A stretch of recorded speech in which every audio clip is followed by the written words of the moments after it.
Good morning student. Class 10 maths में हम chapter ज्यामितीय आकृतियों में समरूपता पढ़ रहे हैं। आज हम प्रश्न वाली 3 सॉल्व करेंगे। इसका पहला प्रश्न, ये आपको दो आकृति दी गई है, दो बहुभुज हैं। बहुभुज यहाँ पर P O N L M L और A B C D E दिया है। इसमें हमको ध्यान देना है, ये दोनों समरूप हैं। इसकी संगत भुजा यदि हम कहें तो पी ओ की संगत भुजा ईडी होगा, ओ एन की संगत भुजा आप यहाँ पास बीसी होगा, एन एम की संगत भुजा सीबी होगा, एल एम की संगत भुजा एबी और पी एल की संगत भुजा ई ए है। हमको पहला प्रश्न पूछा है, ओपी का मान पूछा है। ये दोनों आकृति समरूप हैं लेकिन सर्वांग सम नहीं है। मतलब ओपी और ईडी और ये सभी भुजाएं समान अनुपात में हैं, लेकिन यहाँ पर ईडी का जो मान है 3.4, तो यहाँ पर पीओ का मान भी 3.4 हो यह जरूरी नहीं है। हमको सबसे पहले ओपी का मान निकालने के लिए हम संगत भुजाओं का अनुपात लेंगे। इस प्रकार के प्रश्न में आपको कोई सभी आज का जो प्रश्नावली है सब इसी प्रकार के डायग्राम पर ही बेसिस है। तो यहाँ पर हमको सॉल्व करने के लिए संगत भुजाओं का अनुपात ही हम लेंगे, तभी हम इसका आंसर लेके आएंगे। यहाँ पर पहला है हमारा ओपी का मान निकालना है, तो हम लेंगे ओपी की संगत भुजा का अनुपात ईडी बराबर, अब हम इसी यहाँ पर जो ज्ञात भुजा है एल एम का संगत भुजा का अनुपात ए बी मान रख देते हैं। ओपी ईडी का मान है आपका 3.4, एलएम का मान है 3 और एबी का मान है 6। ये 3 एकम 3, 3 दूना 6, ओपी 3.4 इक्वल टू 1/2। यदि मैं 3.4 को इस पर गुणा करूं तो मुझे मिलेगा, ठीक है। अब ओपी इक्वल टू यदि हम इसके काटें तो हमको प्राप्त होता है 1.7, जो कि आपका ओपी का मान है।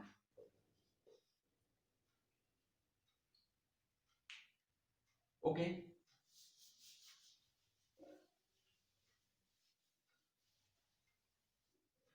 यहां पर इसका मान 3 है, इसका मान 6 है। जाहिर सी बात है कि यह 3 जो है इस 3 भुजा का यहाँ पर दुगुना है, ठीक है।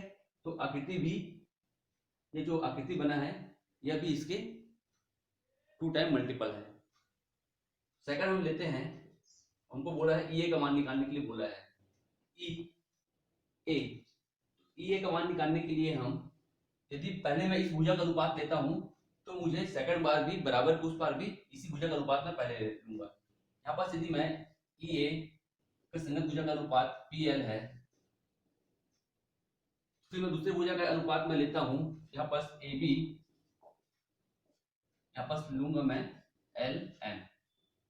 यहाँ पास ध्यान देने वाली बात यह है कि यदि मैं इस बड़े बहुभुज को ऊपर रखूंगा तो यहाँ पास भी बड़े बहुभुज का मान ही ऊपर रखूंगा। ऐसा नहीं कि आप पहले ई ए का अनुपात ई ए बटा पी एल लिया, उसके बाद फिर आप एल एन बटा ए बी ले रहे हैं, ऐसा नहीं होगा।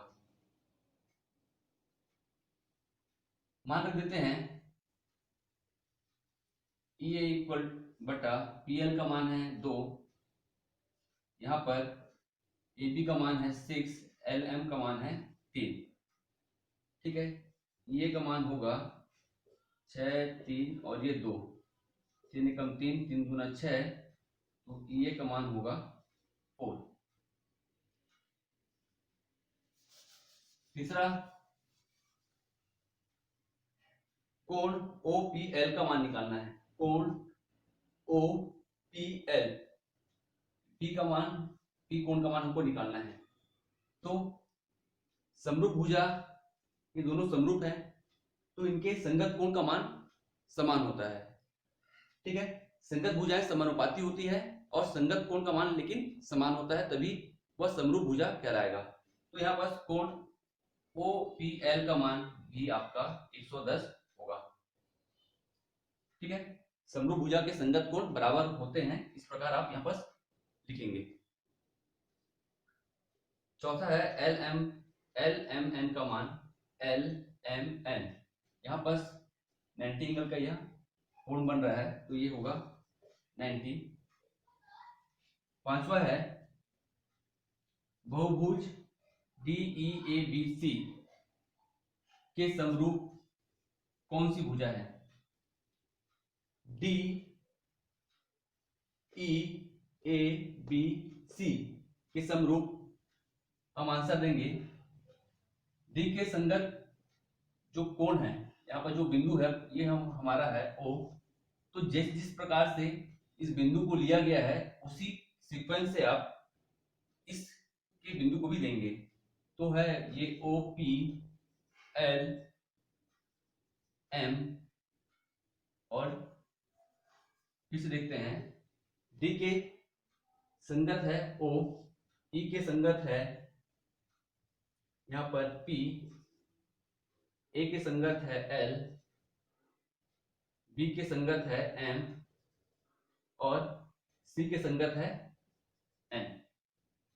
ठीक है, हमको पूछा है BCDEA के समरूप NOPLM है क्या? B की संगत M, B का संगत M, यहाँ पास M आना चाहिए था, आया है N, तो यह नहीं है। ठीक है, C के संगत आना चाहिए था N, यहाँ पास आया है O, तो यह आपका समरूप नहीं है। अगर एक भुजा एक बिंदु का भी आपका बराबर नहीं है, जैसे कि B के संगत में M आना चाहिए था, यहाँ पास N आया है, तो यहाँ ये संगत है ही नहीं। इसका संगत भुजा कौन सा होगा? इसकी संगत भुजा होंगी आपका B के संगत M, C के संगत N, D के संगत है O, E के संगत P, और A के संगत है L। ये इसके समरूप भुजा MNOPL होगा।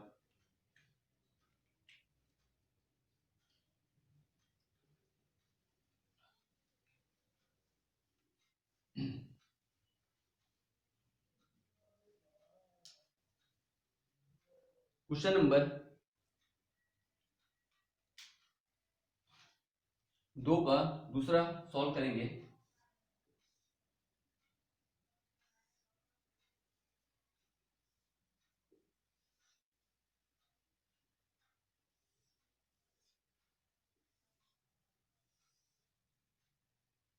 यह दो समांतर चतुर्भुज यहां पर दिया है, जिसमें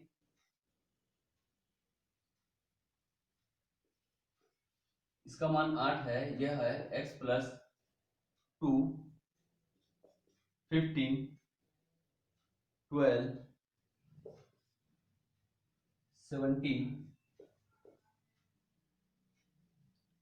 y का एंगल हमको निकालना है, और यहां पर दिया है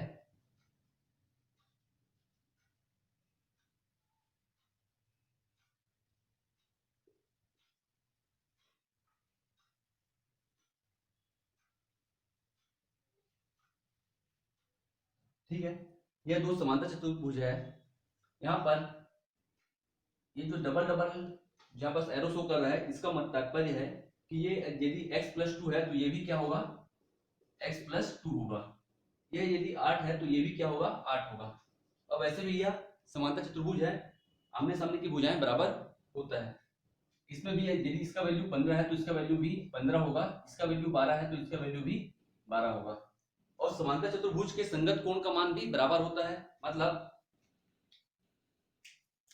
यहाँ पर जिसको मान नहीं दिया है उसे मैं रेड से लिखता हूं, ये है x + 2, इसका मान भी होगा 15, इसका मान भी होगा 12। यहाँ पर 70 डिग्री का कोण बना है, तो यहाँ पर भी संगत कोण के कारण ये 70 डिग्री का बनेगा। तो और समांतर चतुर्भुज के आमने सामने की जो कोण है, सम्मुख कोण बराबर होते हैं, इसका तात्पर्य है कि यह भी 70 डिग्री का कोण बनेगा, और यहाँ पर भी आपका बनेगा 70 डिग्री का कोण। हमको निकालना है पहले वैल्यू x का मान निकालना है। पहला प्रश्न पूछा है आपको x का मान ज्ञात कीजिए और सेकंड में पूछा है y का एंगल क्या है। x का मान निकालने के लिए हम सिंपल सा इससे पहले जो मैंने बताया था संगत भुजाओं का अनुपात लेंगे। संगत भुजा मतलब x + 2, इसके संगत भुजा है 15, इसका अनुपात लेंगे। फिर दूसरी संगत भुजा लेते हैं। दूसरी संगत भुजा हमारा क्या है, यह है, ठीक है। इसका आप नामकरण भी हम करना चाहें तो कर सकते हैं। यह है ए बी सी डी, इसका नाम देते हैं पी क्यू आर एस, ठीक है। संगत भुजा का अनुपात अगर हमें बोले तो हम यहां लिख सकते हैं पहले के लिए ए बी का संगत भुजा कौन सा है, ए बी का संगत भुजा है पी क्यू, और दूसरा संगत भुजा हम कोई सा भी ले सकते हैं। एडी का अगर संगत भुजा हम ले तो हमारा आएगा पी एस। मान रख दीजिए AB का मान जो है आपका x + 2, PQ का मान है 15। वैसे ही AD का जो मान है, AD का मान है आपका 8,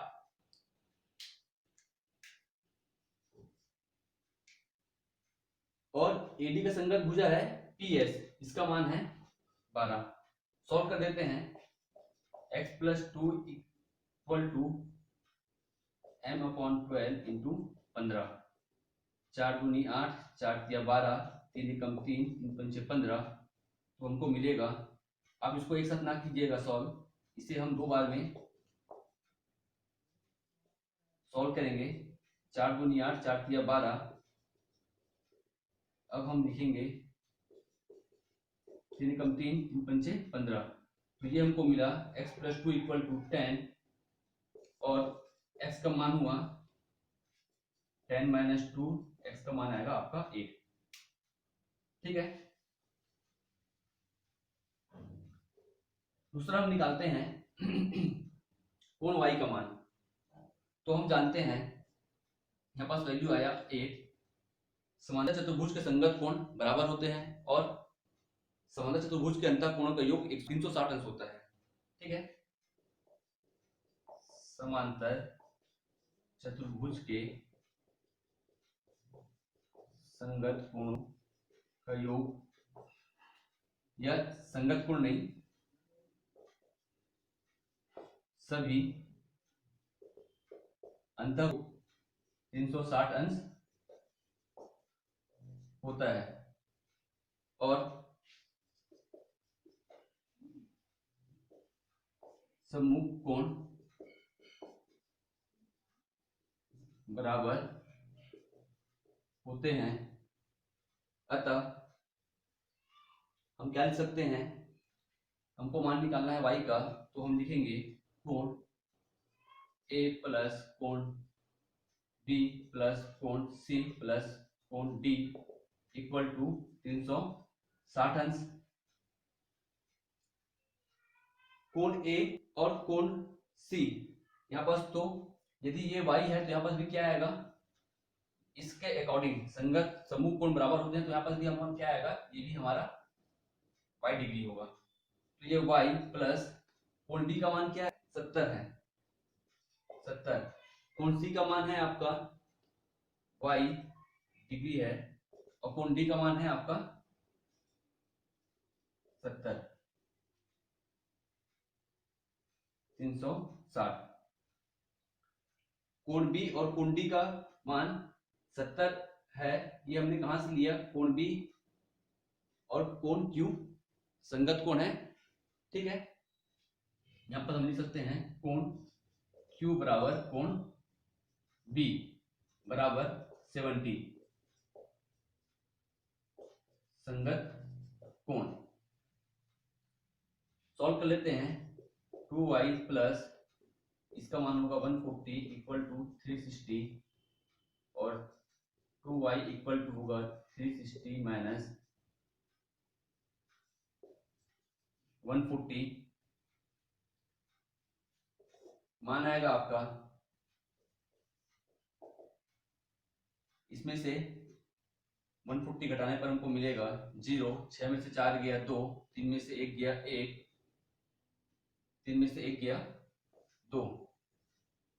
y का मान प्राप्त होगा y इक्वल टू 220/2, मतलब y इक्वल टू 1110 डिग्री हमको प्राप्त होगा। ओके, यहाँ पास y का मान है आया हमारा 1110